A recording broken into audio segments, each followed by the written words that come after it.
Well, here's a turn up. Hello, welcome back to Marathon Man, where I'm going through Doctor Who from the very beginning, and you join me at a story I've always found it pretty hard to like.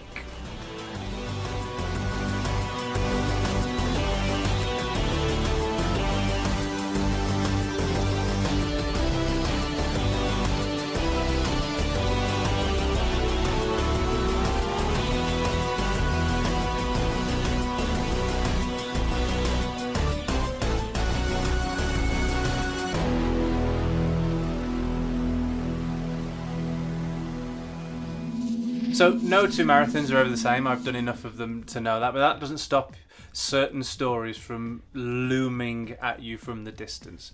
So, Planet of Evil is another checkpoint in the category of stories I don't want to watch, please don't make me.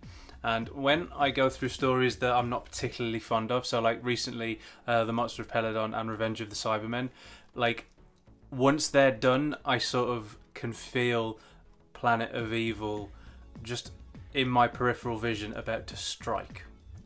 And now its time has come. And this feeling of dread is like a hangover from an historic aversion to it, even though on the last marathon it was kind of fine. But because I spent so long fundamentally disliking this one, even though the last time it had surprised me, I still was sort of like not really relishing having got to it. But just like Monster of Peladon wasn't quite as bad this time as I was expecting, Planet of Evil did make me feel a little bit silly for dreading it as much as I did. Because once upon a time I would have classed Planet of Evil among the lowest of the low, so it is no wonder I'm a little bit cautious about it. And I'm only saying this because I do want to highlight how I do go into every story with an open mind. And I mean, it would be easy to accuse me of not giving Revenge of the Cybermen a fair shot, but I genuinely do each and every time I sit down to watch a story wanting to enjoy it. And so, despite never really liking Planet of Evil and actively sometimes wanting to avoid it, it was actually alright. It's an odd thing to be almost over the moon at finding a story merely average, and perhaps that's a feeling solely confined to marathoning, but there we go.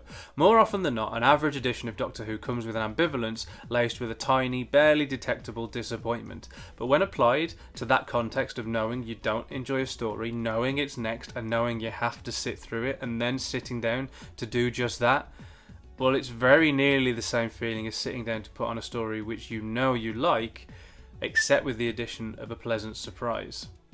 I mean, I'm not going to be claiming that I had this story completely wrong, because even this fairly positive viewing of it still couldn't hide, some fairly large flaws. But it's nowhere near as bad as I've rated it in the past.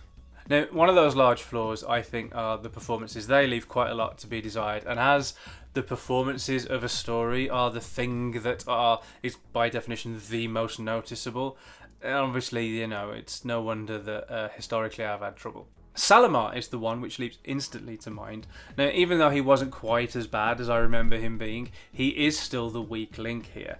And while nobody ever really matches him in that weakness, nobody else delivers a truly great performance either.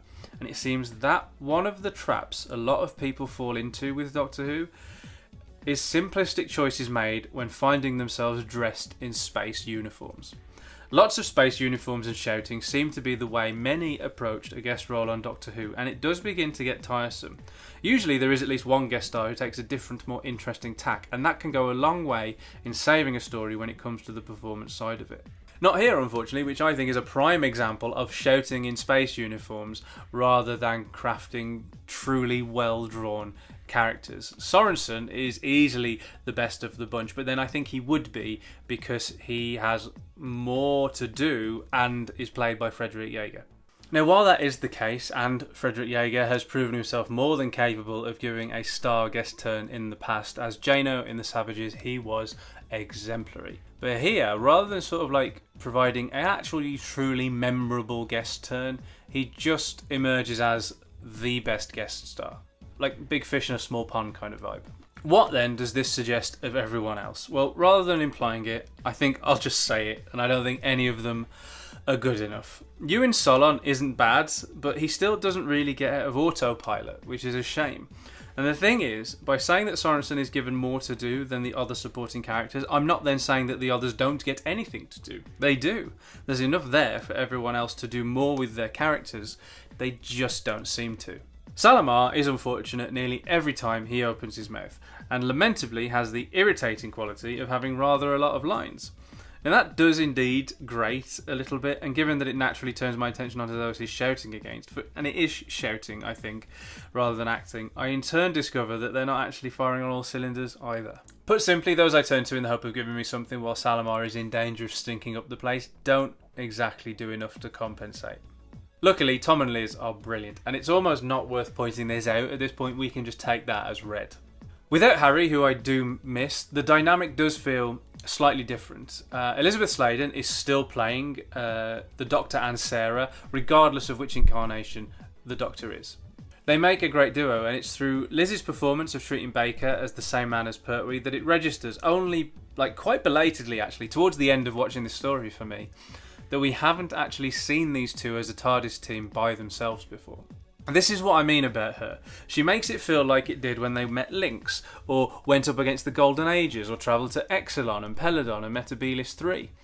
I watched Planet of Evil, the very first story, with just the Fourth Doctor and Sarah, and it felt like the same duo as Season 11. Now, Baker is playing it totally differently from Pertwee, so where does this feeling come from? By process of elimination, it has to come from Elisabeth Sladen. And as well as her sterling work in that regard, she also does that wonderful thing she does where she can be dropped into a cloud of guff and make you believe that it smells of roses. It's all a bit silly, tiny bit derivative, and a touch daft.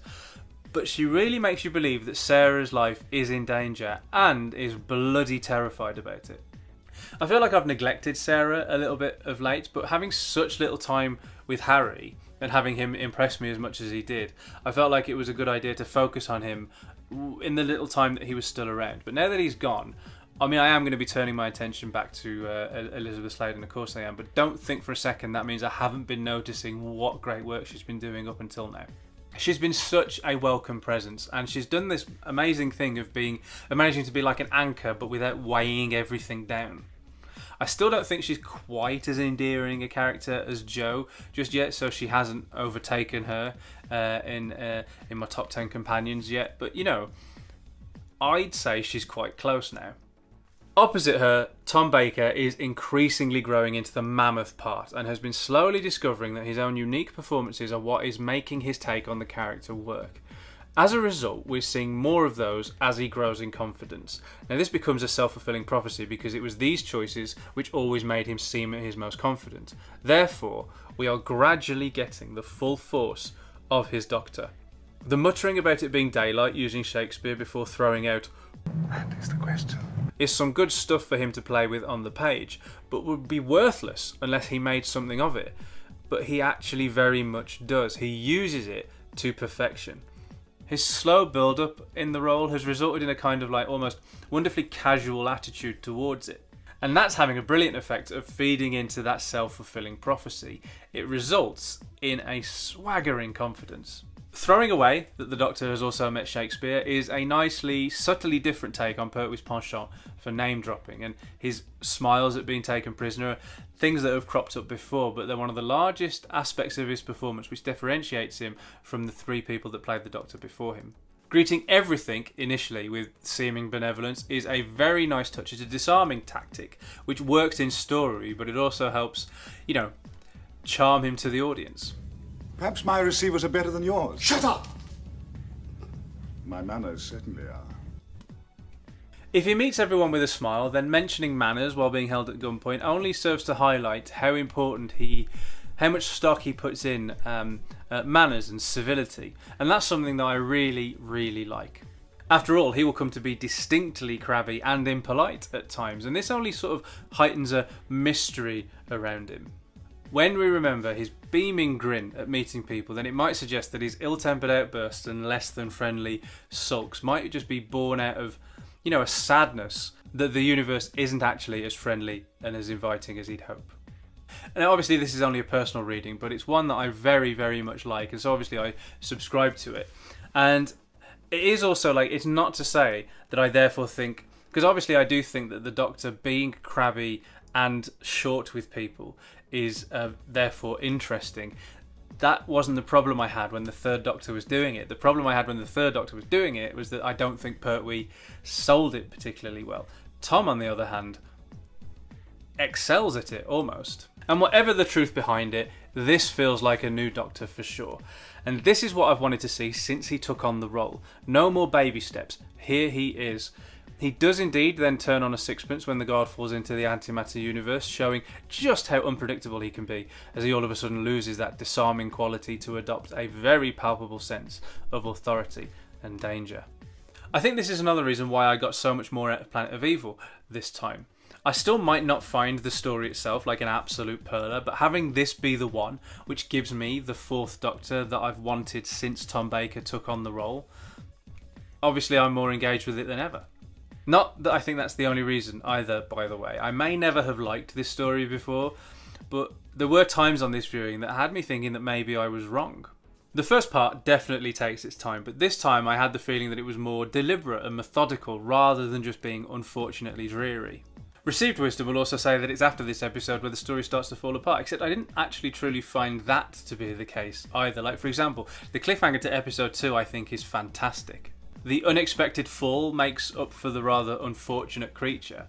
And so by the end of episode 2, at the halfway point, like I say, I'm watching it and I'm thinking, maybe I've had this story all wrong all this time. This time, instead of the story as a whole getting me down, my eyes are just open to being certain aspects of it that do. The central thrust of the story is perfectly fine. Tom Baker and Liz Sladen are absolutely fantastic, and Frederick Jaeger might not be as remarkable as he was previously, but he is doing incredibly solid work. So now, it's not that I have this whole, it's not the story as a whole which sort of threatens to crush my spirits. I actually find that it's just certain parts of it. So, the performances, and, actually, to a lesser extent, the script as well. Thrilling though that cliffhanger to episode 2 is, it doesn't earn its resolution to it anywhere near enough. He climbs out, does he? Okay. And it also occasionally offers up some thoroughly sticky dialogue. And the antimatter has turned Sorensen into that monster. That comes as we join a scene just as Sarah has finished info dumping to Wyszynski. Now, we join it at that point precisely so that Sarah doesn't have to info dump to us, but because that line is such a clunker, we still feel like she has. Despite these shortcomings, I actually had the best time I've ever had watching Planet of Evil. It's nowhere near as heinous as I was expecting, so not a gold-plated slice of Doctor Who, but by no means a smeared one either. 409 episodes into the show and I feel like I've just met the new Doctor properly for the first time, 28 episodes after he joined the show. This alone is enough to give me a pleasant viewing experience, but with Liz Sladen's continued effervescence and some, individual instances of greatness, Planet of Evil is no longer the terrible story I thought it was. So, result. The Doctor and Sarah are about to be ejected into space. Once upon a time I would have had to have said the Anti-Man, but this time I've got to go for, sorry, Prentice, Salamar. As ever, thank you so much for watching. If you enjoyed this amble with Antimatter, then you know how YouTube works. Please do hit the like thumb and give it a share. It'd be great to get as many Doctor Who fans running the marathon alongside us. And what are your thoughts on Planet of Evil? Is it one of the early Baker year's lesser offerings, or is it an unsung gem? Have I been too hard on the guest cast, or is Frederick Jaeger the only one worth his salt? Let me know in the comments below, and I'll see you back here soon for what used to be the show's only encounter with, but it now is just the show's first encounter with Sutex. So, if you don't want to miss that, hit the subscribe button, clang the cloister bell, and I'll meet you in Egypt.